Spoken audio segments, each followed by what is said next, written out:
ऊपर कोई। एलजी मनोज सिन्हा ने जम्मू में my town my pride programme में शिरकत की। इस प्रोग्राम में chief secretary doctor Arun Kumar Mehta भी मौजूद रहे। एलजी ने कहा कि जम्मू को तरक्की देने के लिए मास्टर प्लान तैयार है, इसको कामयाब बनाने में आवाम का ताउन जरूरी है। एलजी ने कहा कि जम्मू को मंदिरों के शहर के तौर पर जाना जाता है, लेकिन पीएम मोदी ने इसे तालीम के शहर में तब्दील कर दिया है। उन्होंने कहा कि हुनरमंदी को फरोग देने के लिए नौजवानों की निशानदेही की जा रही है ताकि जम्मू कश्मीर से बाहर भी खिदमत अंजाम दी जा सके। एलजी ने बताया कि जम्मू के हर वार्ड में 25 नौजवानों को खुद रोजगार के तहत नौकरियां दी जाएंगी। एलजी मनोज सिन्हा ने कहा कि बैक टू विलेज प्रोग्राम में बड़ी तादाद में लोगों ने हिस्सा लिया, इसलिए शहरों में भी ऐसे प्रोग्राम शुरू करने का फैसला किया है। पहले मंदिरों का शहर माना जाता था और मैं बार बार ये कहता हूं कि उस शहर को शिक्षण संस्थाओं का शहर भारत के सम्माननीय प्रधानमंत्री जी ने बना दिया। देश का एक अकेला शहर है जहां आईआईटी भी है, आईआईएम भी है, सेंट्रल यूनिवर्सिटी भी है और एम्स भी है। हिंदुस्तान में कोई दूसरा शहर नहीं है जहां ये प्रेस्टिजियस 4 इंस्टीट्यूशन एक साथ हों।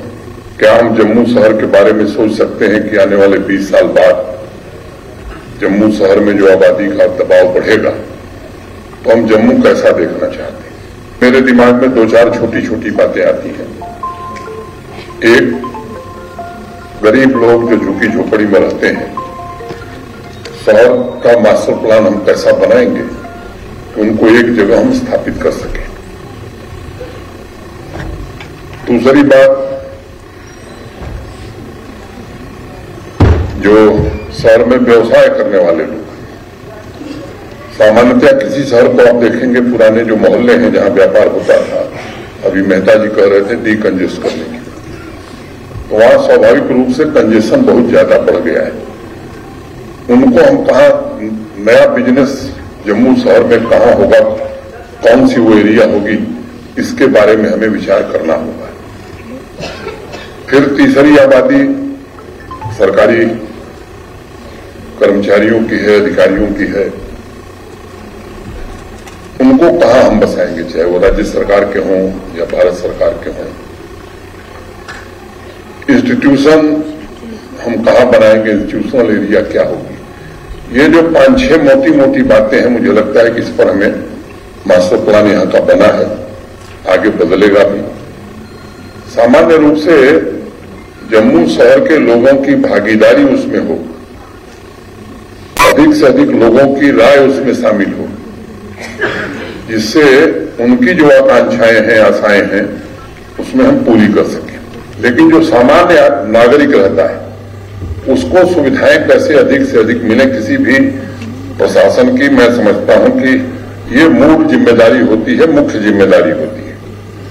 और अगर इन कामों को हम कर सके तो मुझे लगता है कि निश्चित रूप से एक बेहतर स्थिति का हम निर्माण कर सकेंगे। 25 युवाओं को हमें चिन्हित करना है, इन्हें सेल्फ एम्प्लॉयमेंट देना है। सामान्य रूप से आप सबको मालूम है कि सरकारी नौकरियों की एक सीमा है, वैसे ही कुछ नौजवान हर वार्ड में चिन्हित किए जा रहे हैं सेल्फ एम्प्लॉयमेंट के अलावा, जिन्हें स्किल डेवलपमेंट की अच्छी ट्रेनिंग दी जा सके, ताकि केवल जम्मू कश्मीर में नहीं बल्कि देश में कहीं भी उन्हें नौकरी मिल सके। आने वाले वक्त में जम्मू का शक्ल काफी बड़ा होगा। मुझे यकीन है कि अब अखनूर वगैरह वगैरह सब इसके पार्ट बन जाएंगे धीरे धीरे करके। तो जम्मू का भविष्य बहुत सुनहरा है। लेकिन एक चीज जरूर मैं कहना चाहूंगी, जम्मू में सफाई की व्यवस्था ऐसी होनी चाहिए। अभी हमारी रैंकिंग बहुत नीचे है जम्मू में सफाई की। क्लीन सिटी का जो एक कंसेप्ट है, clean and green city, Jammu में करना आवश्यक है। दूसरी बहुत महत्वपूर्ण बात मैं कहना चाह रहा हूं, अगर कोई सेल्फ एम्प्लॉयमेंट मांग रहा है तो हमको सैचुरेट करना है। नंबर्स की प्रॉब्लम नहीं है। हम लोग लगभग 74 वार्ड होंगे जम्मू के अंदर में। 74 वार्ड में जितने भी लोग आना चाहते हैं सेल्फ एम्प्लॉयमेंट के लिए, हम सैचुरेट कर सकते हैं। उनको अपनी कोई शॉप लगानी हो, कोई काम शुरू करना हो, उनको कुछ भी करना हो, कोई ना कोई व्यवस्था करें, हम लोग सैचुरेट करेंगे।